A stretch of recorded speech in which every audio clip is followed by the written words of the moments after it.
Alô, alô, salve, salve, amigos da TV Sounic, da TV 247, da TVT, do blog da Cidadania, Carta Capital, quem mais? DCM, Nocaute, Conversa Fiada, salve, salve, bom dia, Estúlio, ao meu lado. Hoje é 13 de agosto, terça-feira, 2019. Sejam bem-vindos ao primeiro programa de hoje da TV Sounic com a leitura de jornais. Estou aqui com o Globo, a Folha, para conversarmos a respeito do que está acontecendo, do que aconteceu e do que poderá acontecer ainda neste país, no mundo e com os nossos vizinhos. Bom dia, Alexandre Felipe dos Santos. Bom dia, Salomão Cavalcante, Lenice Escobar, Ronivon Farias, Fernando Guerra. Bom dia a todos.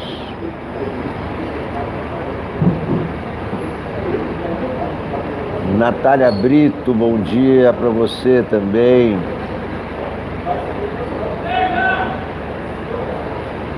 Enquanto vocês vão chegando, eu vou tomar aqui a média clara para daqui a pouco falar a respeito das Tel. Bom dia, Tel, com L. Opa, Ronivon Farias está em Aricuns, Goiás, muito bem. Eu vou falar a respeito das duas pedras no sapato do Bolsonaro. As duas pedras no sapato do Bolsonaro têm nome. Uma se chama PGR, outro se chama COAF. Salomão Cavalcante, Sounic, o gás pode subir só em um estado? Pode sim. Os preços variam. Inclusive aqui em São Paulo há vários preços de gás. A Liquigás cobra 90, o botijão de 13 litros. Já aquele aplicativo Chama é 70. Então não tem preço fixo. Acho que nada tem preço fixo no Brasil, né? Varia. Agora a gasolina, né? A gasolina tem um preço fixo e tal. Isso também varia, né? De posto para posto. Alguns dão desconto, outros não dão.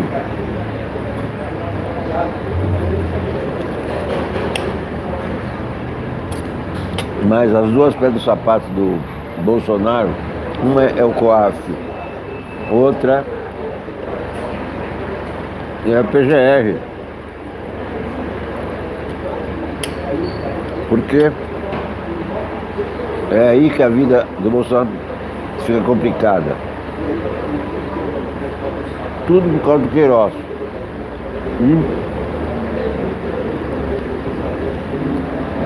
Tudo por causa do Queiroz.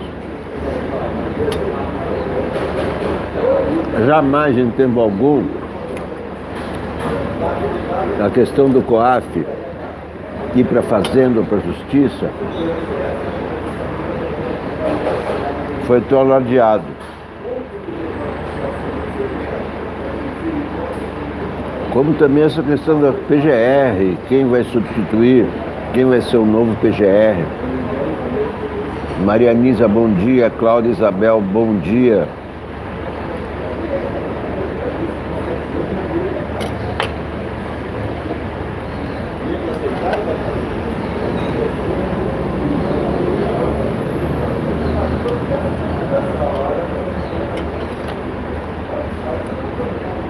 Hoje tem uma matéria na Folha, daqui a pouco eu vou ler para vocês, mostrando como a Raquel Dodge está blindando Bolsonaro, como ela está segurando as investigações a respeito dos funcionários fantasmas de Bolsonaro.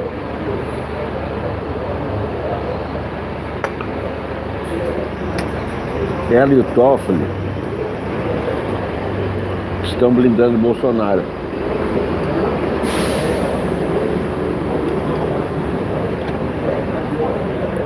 E o grande atrito com o Moro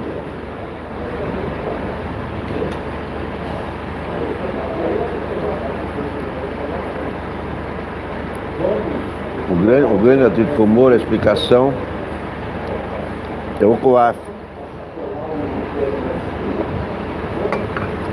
Porque o COAF,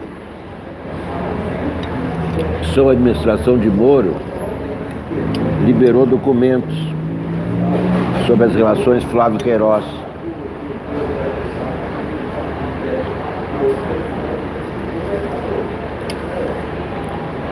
Esse foi o motivo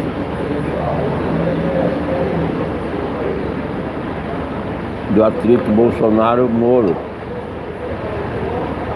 E aí, desde então, fica esse jogo, para onde vai o COAF.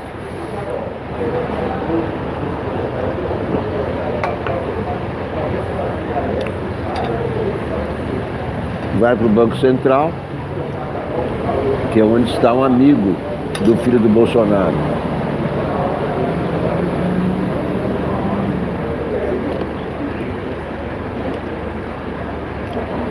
Porque o COAF, é claro que tem, embora já tenha divulgado muitas informações, ou tenham vazado muitas informações a respeito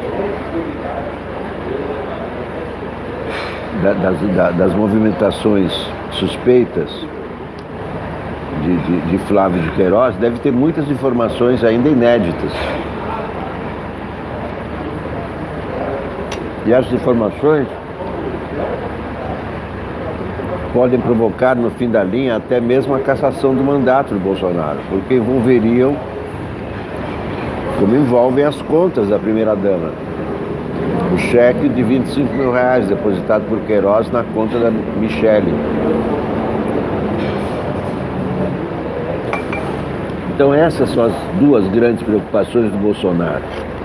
Tudo isso que ele fala por aí, pra gente ficar comentando, é tudo nuvem de fumaça, para não falar do assunto principal. O assunto principal é esse. Ele está preocupado com as investigações. Precisa ter alguém no COAF de confiança. Precisa ter alguém na PGR de confiança. Ele não conhece ele conhece milico. Daí a dificuldade de escolher o PGR. Ele não conhece os caras, não sabe quem é de confiança. Não é o mundo dele. O mundo dele é milicos e PMs, milicianos. Milicianos agora ele não pode usar, né? Não pode. Claro, do mundo jurídico ele não conhece ninguém. É um tiro no escuro. Por isso a hesitação, porque ele precisa de alguém que ele possa cooptar, isso é claro. Ele quer cooptar todo mundo, seja do Congresso, seja do Judiciário, do Executivo. Ele quer submissão total, lealdade total e gratidão nenhuma, que é uma das características dos tiranos.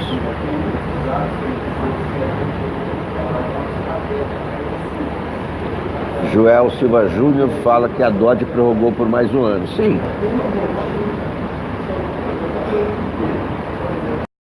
A força-tarefa foi constituída por Rodrigo Janot e ela, sucessor do Rodrigo Janot, podia prorrogar ou não. Mas não é nem a Lava Jato, o que ela prorrogou foi a força-tarefa, não a investigação.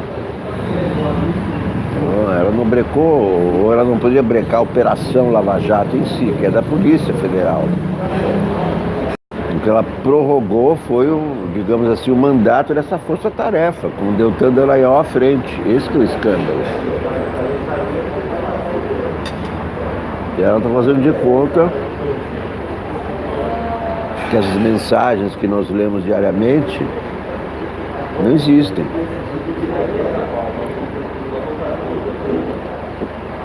Não foi a Operação Lava Jato que ela prorrogou por mais um ano. Foi o mandato, digamos assim, da Força-Tarefa, comandada por Dallagnol. Esse caminhão não vai sair daí, ele fica parado, mas ligado, poluindo e atrapalhando a transmissão da TV Sonic ainda por cima. Hoje eu vim cantando um samba do Noel Rosa. O mundo me condena e ninguém tem pena, falando sempre mal meu nome, sem querer saber se eu vou morrer de sede ou se vou morrer de fome. Mas a filosofia hoje me auxilia a viver indiferente assim, numa prontidão sem fim. Vou fingindo que sou rico pra ninguém zombar de mim. Quanto a você, da aristocracia, que tem dinheiro, mas é pobre em alegria, de viver eternamente, sendo escravo dessa gente que cultiva a hipocrisia. Alguém disse que mandou um texto sobre o Lula. Olá, Juliana Teodoro, Antônia Santos, Tereza Condo. Não li, você mandou para o meu e-mail.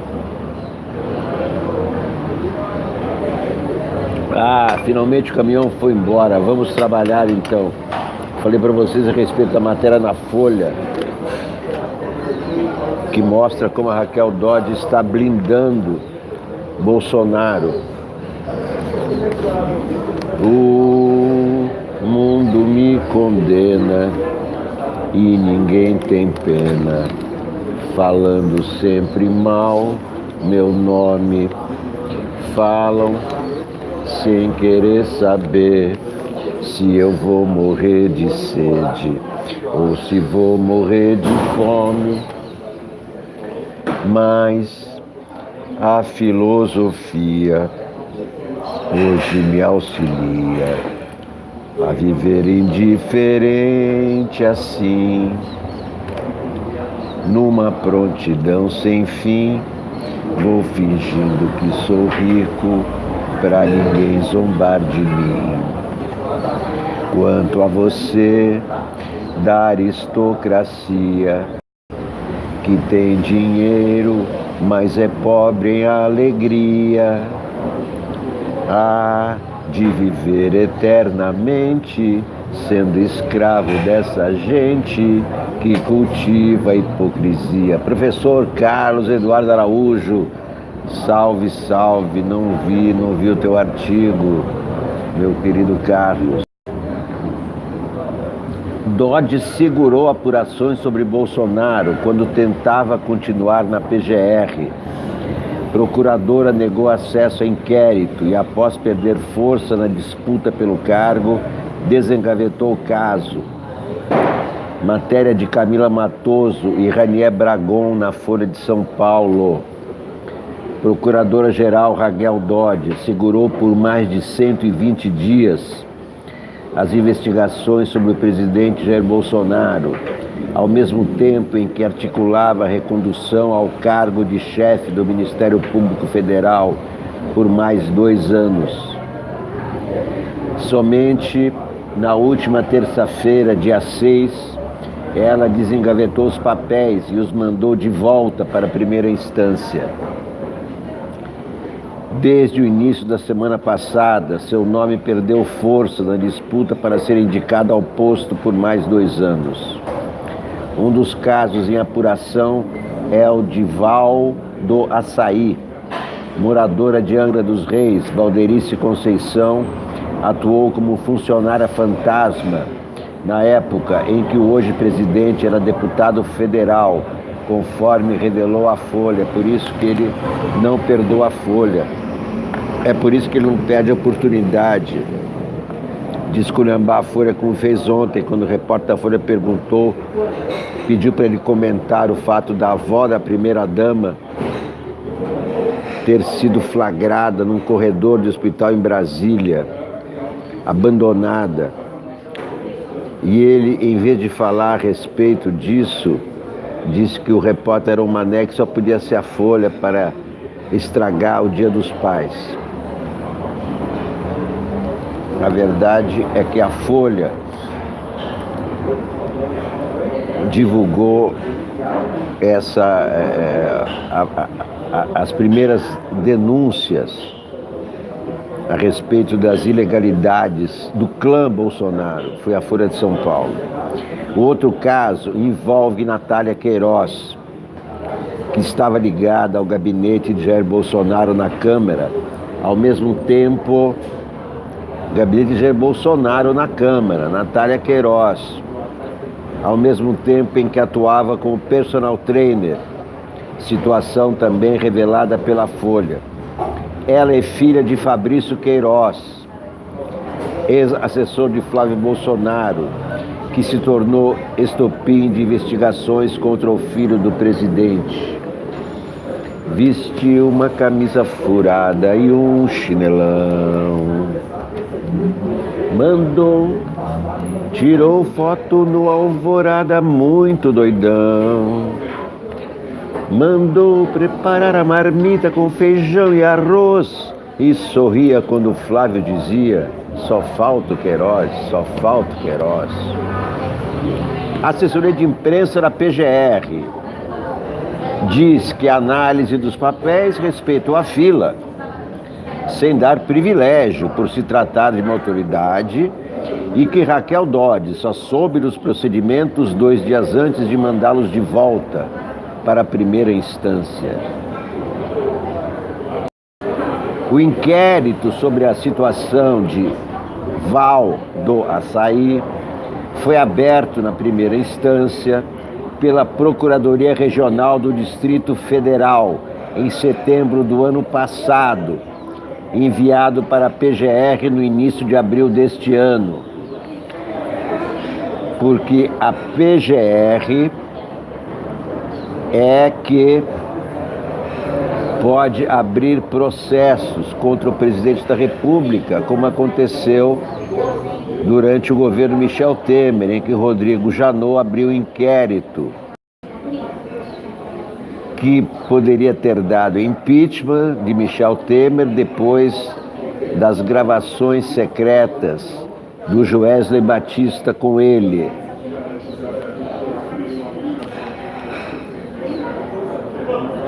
Então a Folha foi aberta e enviado para o PGR no início de abril deste ano. A Folha solicitou acesso ao caso, por ter chegado à PGR sem sigilo.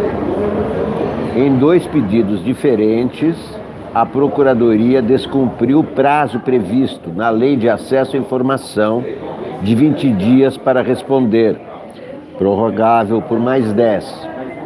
Em um deles, a resposta demorou quase 2 meses e no outro levou 40 dias. A resposta da PGR, fora do prazo, foi de que seria necessária a apresentação de procuração para ter acesso aos autos, sem dar detalhes de que procurações seriam aceitas. A reportagem telefonou para o Serviço de Atendimento ao Cidadão, que respondeu que seria necessária a procuração dos advogados das partes, mas sem saber explicar o motivo, nem dizer se o tema era sigiloso. Os procuradores responsáveis enviaram os procedimentos à Dodge, sob o argumento de que havia apuração criminal em andamento e não seria recomendável a continuidade na esfera civil por terem idênticos objetos, ou seja, por se tratar do mesmo tema. Dodge respondeu apenas na semana passada, quando seu nome já havia perdido força para ser indicado por Bolsonaro. Ela então assinou o documento, dizendo não haver justificativa para que a primeira instância declinasse tal atribuição em relação às investigações. Ela disse ainda ter havido uma inversão de valores constitucionais pelo procurador quanto à suspensão dos procedimentos cíveis. No final, ela determinou a devolução dos autos para o Distrito Federal para a continuidade das investigações. Na primeira instância, foram realizadas algumas diligências e colhidos depoimentos, inclusive o depoimento de Valderice. Ela não informou quais trabalhos teria feito para Bolsonaro. A Folha revelou em janeiro de 2018 que o então deputado usou dinheiro da Câmara para pagar o salário da assessora, que vendia açaí na praia e prestava serviços particulares a ele em Angra dos Reis, onde tem casa de veraneio. Isso se chama corrupção. Contratar um funcionário e usá-lo para seus serviços particulares. É isso que Bolsonaro quer esconder. Esse é apenas um dos muitos casos, é uma das muitas acusações que pesam contra ele e que a dona Raquel Dodge estava segurando, enquanto poderia ser indicada para continuar na PGR.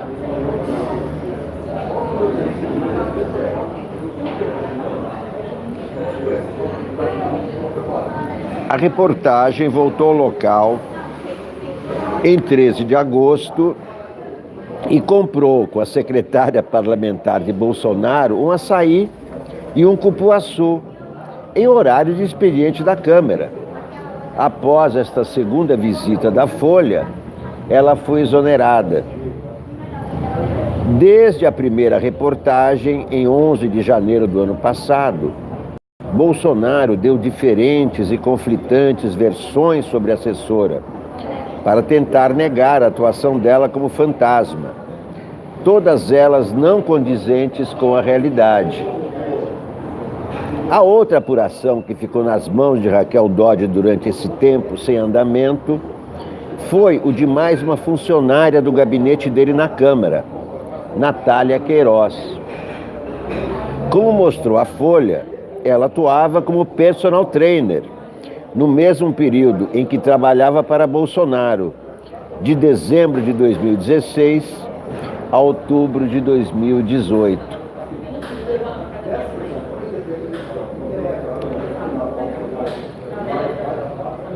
Ainda assim, o gabinete do então deputado atestou frequência total de sua ex-assessora, conforme resposta obtida pela Lei de Acesso. Nesse procedimento, que foi aberto alguns meses depois do Dival, do açaí, e é considerado embrionário, ainda não houve nenhuma diligência realizada até o momento.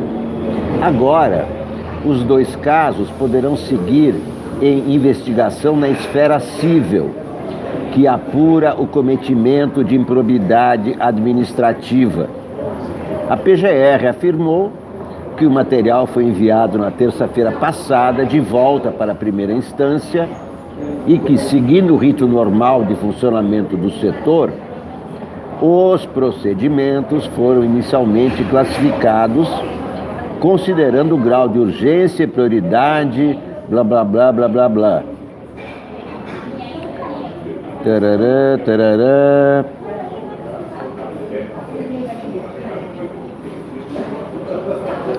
E aqui, olha só, faltou verba para homenagem a pai de presidente da OAB, diz Damares.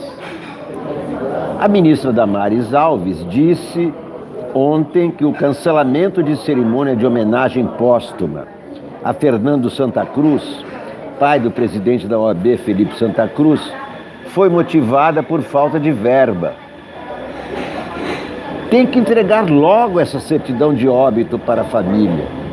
Já esperou tanto tempo, para que esperar uma cerimônia? afirmou a ministra. A Comissão Especial sobre Mortos e Desaparecidos Políticos havia marcado para o próximo dia 26 a entrega de certidões de óbito corrigidas às famílias de Fernando e de outras 3 vítimas da ditadura. O documento atesta que eles foram mortos pela força do Estado brasileiro. O cancelamento do evento ocorreu após atritos entre Felipe Santa Cruz e o presidente Jair Bolsonaro. Não vai ter homenagem póstuma. Tem que entregar logo essa certidão de óbito para a família. Já esperou tanto tempo, para que esperar uma cerimônia? Imagina, que verba para a cerimônia de entrega de atestado de óbito? Banda de música? Show da Ivete Sangalo? Não entendi. Faltou verba para homenagem a pai de presidente. Mas verba? Precisa de verba para quê? O atestado de óbito foi emoldurado numa moldura de ouro e prata, por acaso? Quanto custaria essa homenagem? Que cerimônia seria essa? Que já estava marcada, inclusive, né? A cerimônia estava marcada para o dia 26, e diz a ministra que foi cancelada por falta de verba, porque o Brasil não tem dinheiro, precisa economizar. Mas eu queria saber no que seria gasto. Minha cara Zenaide Maria Bertoldi, que está me avisando.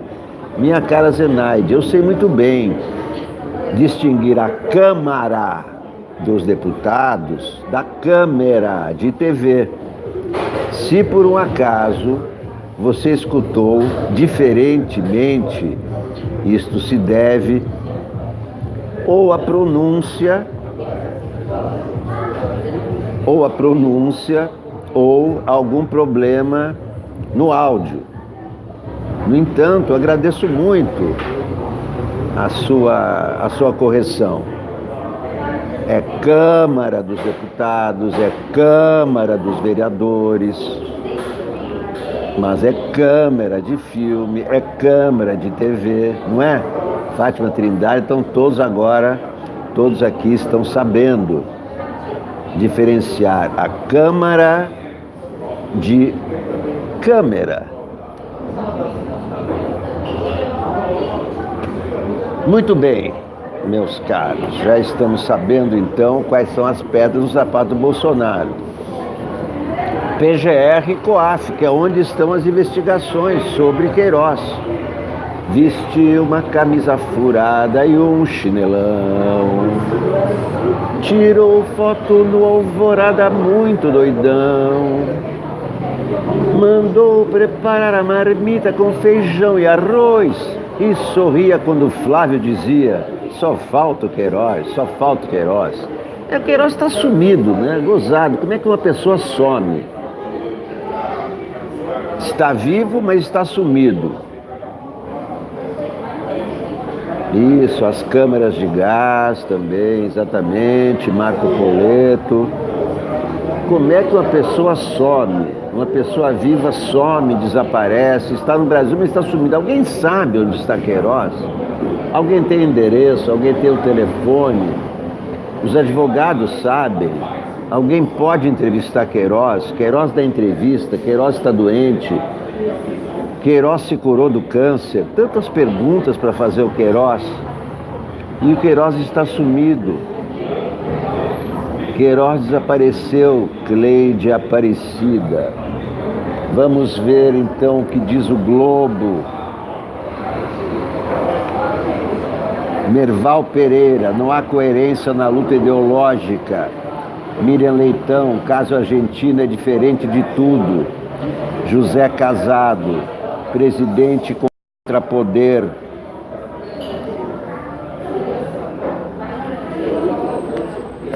Vestiu uma camisa furada e um chinelão. tirou foto no Alvorada muito doidão.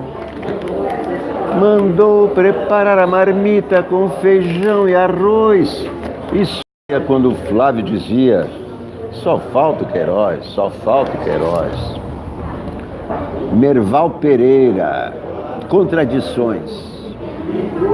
A disputa ideológica que transforma em um fla-flu o exercício da política provoca contradições inevitáveis, já que as reações nada têm de lógicas, são emocionais e imediatistas. De defensor incondicional da Lava Jato, a partir da investigação envolvendo seu filho Flávio, suspeito de desviar dinheiro dos funcionários de seu gabinete em benefício próprio, Bolsonaro entrou em choque branco com o ministro Sérgio Moro, devido a críticas do presidente do COAF à proibição de investigação sem autorização judicial. Pedido da defesa de Flávio, que foi acolhido pelo presidente do Supremo Tribunal Federal, Dias Toffoli. Já o choque com o procurador Deltan Dallagnol, que usou o Twitter para elogiar as investigações sobre Queiroz, o assessor de Flávio acusado de ser seu operador, foi frontal. O perfil oficial de Bolsonaro no Facebook compartilhou um post chamando o procurador Deltan Dallagnol, coordenador da Força Tarefa da Lava Jato em Curitiba, de esquerdista estilo PSOL. Ora, como é possível um procurador ser chamado de esquerdista por um lado e acusado pelo outro de algoz do ex-presidente Lula? Outra contradição.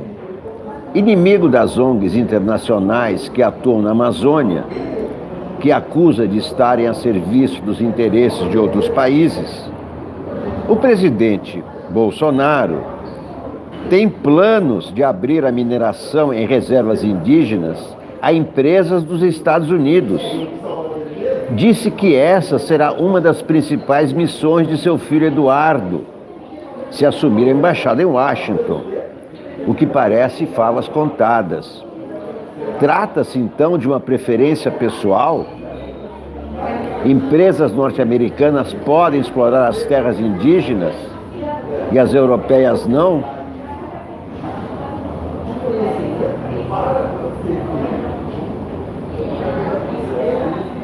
Continua Merval Pereira sobre Mercosul.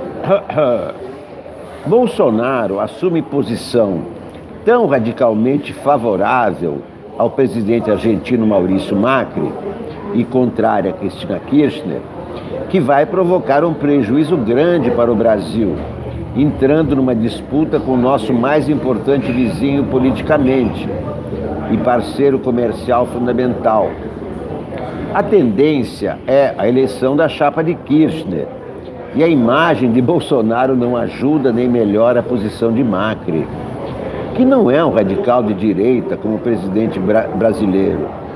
Os eleitorados são diferentes. Bolsonaro, que não quer, irmãos argentinos fugindo para o Brasil, se o resultado se confirmar em outubro. Mais uma vez, Bolsonaro coloca suas preferências pessoais acima dos interesses do Estado brasileiro. Há assessores recomendando cautela a partir de agora, porque tudo indica que em outubro a vitória será de Cristina Kirchner. Outros, mais afinados com Bolsonaro, sugerem até a saída do Mercosul. Imagina, sair do Mercosul. Esse acordo não é entre governos, é entre estados. Você podia tirar o... Bom, ela não... A garçonete não prestou, não me deu bola. Continua Merval Pereira. Tá boa a coluna dele hoje, né? Ivana Mar, quem é que vai querer vir para nosso inferno? Quero que você desista do governo e que tudo mais vá pro inferno. De que vale essa minha vida sem Queiroz? De quem sinto falta como do feijão com arroz. Sem Queiroz por perto, tudo é tão triste. COAF e PGR, eu até insisto. Quero que você desista do governo e que tudo mais vá pro inferno. Copromancia, escreve Merval Pereira. O presidente Bolsonaro voltou a falar em excrementos. Isso está no Globo de hoje. Primeiro, respondendo a uma pergunta que o incomodou sobre como conciliar meio ambiente com desenvolvimento, retrucou: é só você deixar de comer menos um pouquinho. Você fala para mim poluição ambiental. É só você fazer cocô dia sim, dia não, que melhora bastante a nossa vida também. É claro que é uma enorme bobagem. Ontem voltou ao tema, sempre ligado ao meio ambiente. Abre aspas. Há anos, um terminal de container no Paraná, se não me engano, não sai do papel porque precisa agora também de um laudo ambiental da FUNAI. O cara vai lá se encontrar, já que está na moda, um cocôzinho petrificado de um índio, já era. Não pode fazer mais nada ali. Tem que acabar com isso no Brasil. Comentando sua primeira resposta, com a sugestão de alternar os dias de fazer cocô, disse que foi resposta a uma pergunta idiota de um jornalista. Respondi que é só você cagar menos, que com certeza a questão ambiental vai ser resolvida. Fecha aspas. A fala indecorosa do presidente da República, que revela outra de suas obsessões, encontra eco no livro de Rubem Fonseca, Secreções, Excreções e Desatinos, sem a qualidade literária. No conto intitulado Cropomancia, o narrador, que adivinha o futuro analisando as próprias fezes, comenta a certa altura: por que Deus, o Criador de tudo que existe no universo, ao dar existência ao ser humano, ao tirá-lo do nada, destinou a defecar? Teria Deus, ao atribuir-nos essa irrevogável função de transformar em merda tudo que comemos, revelado sua incapacidade de criar um ser perfeito? Ou sua vontade era essa, fazer-nos assim toscos? Ergo, a merda? Essa é a coluna do Merval Pereira. Bolsonaro amplia poder, escreve José Casado. Adriana Cópio, bom dia você também, seja bem-vinda. João Pessoa presente, todos presentes aqui na TV Sounic. José Casado escreve no Globo: Bolsonaro amplia poder. Jair Bolsonaro avança na concentração de poder.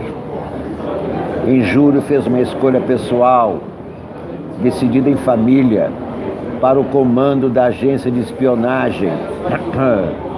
O que o presidente precisa é de informação para não ser surpreendido, disse ao entregar a ABIN ao delegado federal Alexandre Ramagem.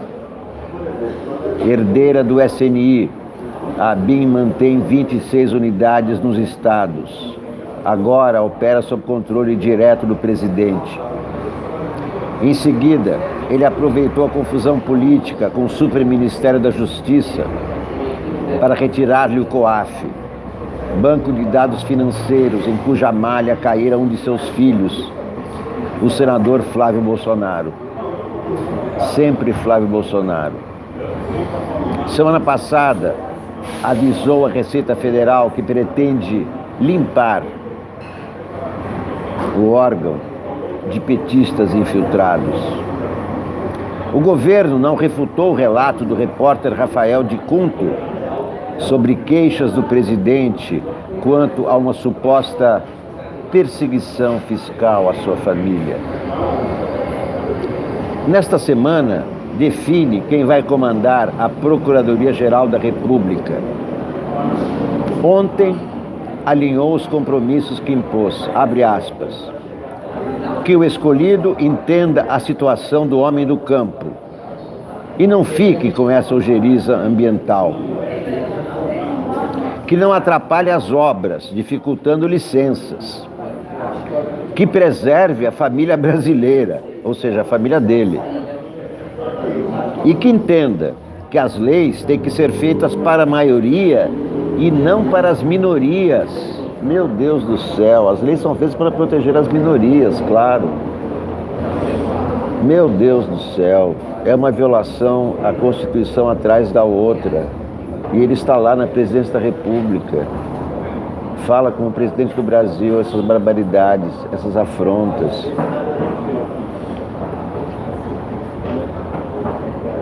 Por tais critérios, Bolsonaro parece desejar a PGR como um anexo do Palácio do Planalto. Sim, ele quer cooptar a PGR, quer cooptar o COAF, que são as duas pedras no seu sapato, que são os dois locais aonde estão investigações que podem levar, inclusive, à cassação do seu mandato.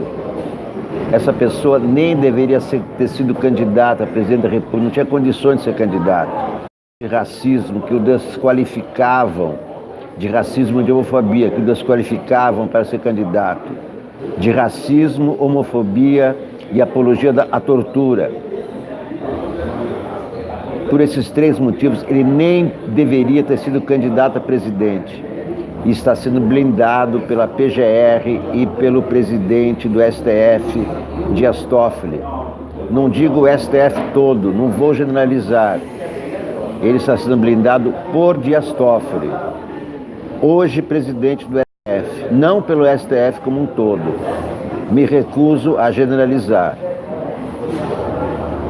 A lei, continua José Casado, dá à Procuradoria-Geral a competência exclusiva para investigar e denunciar ou não o presidente da República, ministros, deputados e senadores. O ungido de Bolsonaro terá influência decisiva no rumo de casos de corrupção, meio ambiente, direitos civis, limites à ação policial, armamento da população e também arguições das leis previdenciária e tributária em produção no Congresso, onde o presidente já tem a maior bancada. Bolsonaro começou enquadrando o governo numa moldura de símbolos militaristas verde-oliva. Agora, avança no controle pessoal e direto sobre a agência de espionagem, os órgãos de controle externo e o Ministério Público.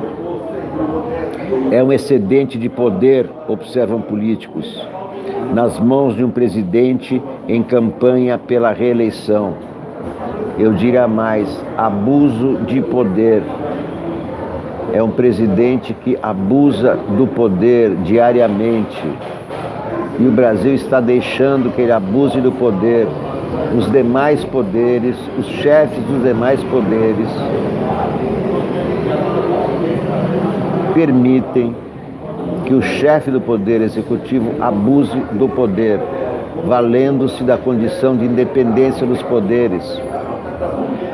Mas a independência dos poderes não permite que se abuse do poder. Excessos de poder, excessos autoritários, arroubos autoritários não são permitidos pela Constituição brasileira.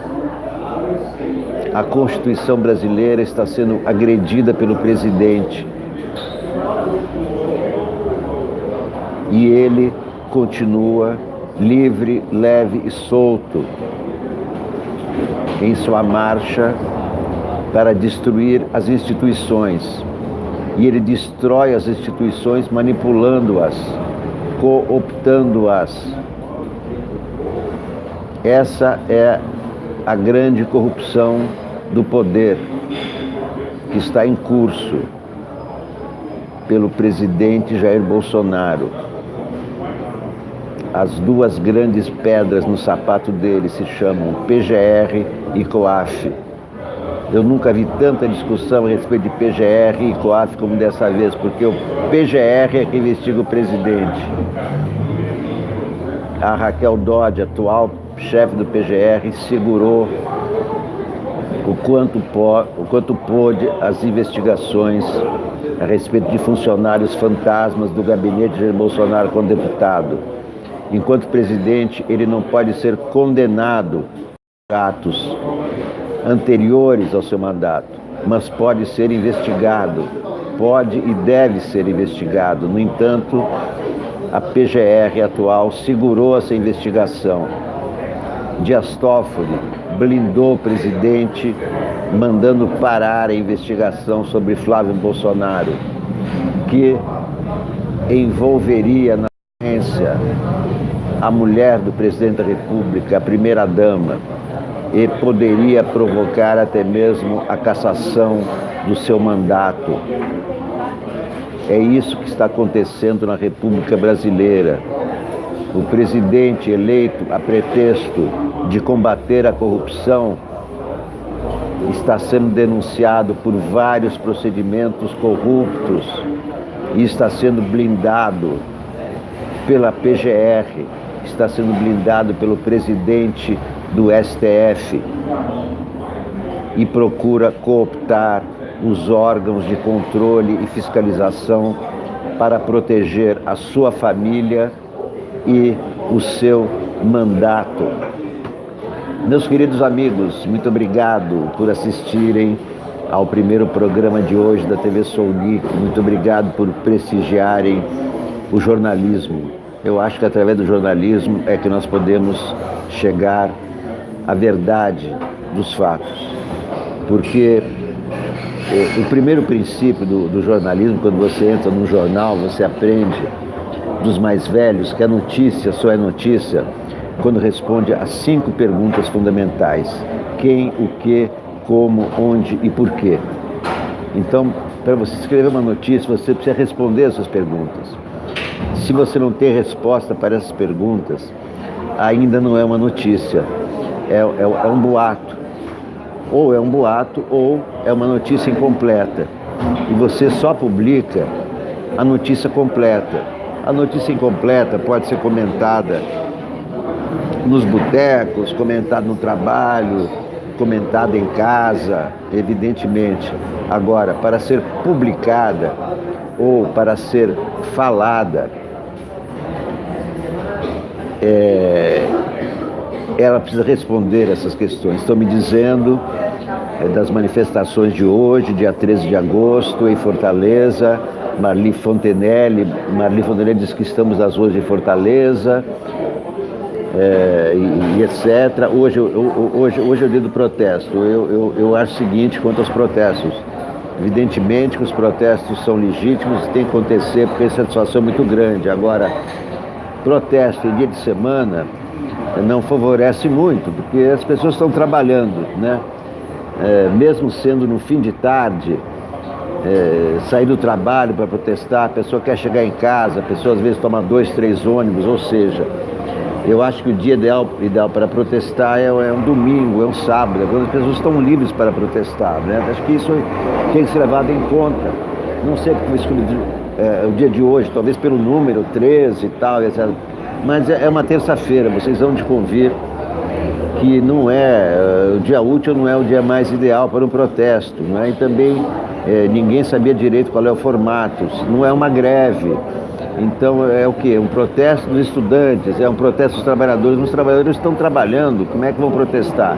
Enfim, resumo, é claro que os protestos vão acontecer, vão continuar acontecendo, ninguém suporta um governo autoritário, um governo que caminha cada vez mais para direita, é claro que ele tem que ser contestado nas ruas, porém tem que ser contestado de uma forma organizada para que funcione. Então eu acho que, eu acho não, isso está claro, há exemplos inúmeros em todo o mundo. Protesto grande é domingo, é quando as pessoas estão disponíveis, não é? É uma coisa meio óbvia. Não adianta marcar um protesto no meio da semana, a não ser que seja uma greve, greve geral, não é? Aí tudo bem, evidentemente que nós fazemos greve geral no domingo, mas hoje, por exemplo, não se trata de greve geral, né?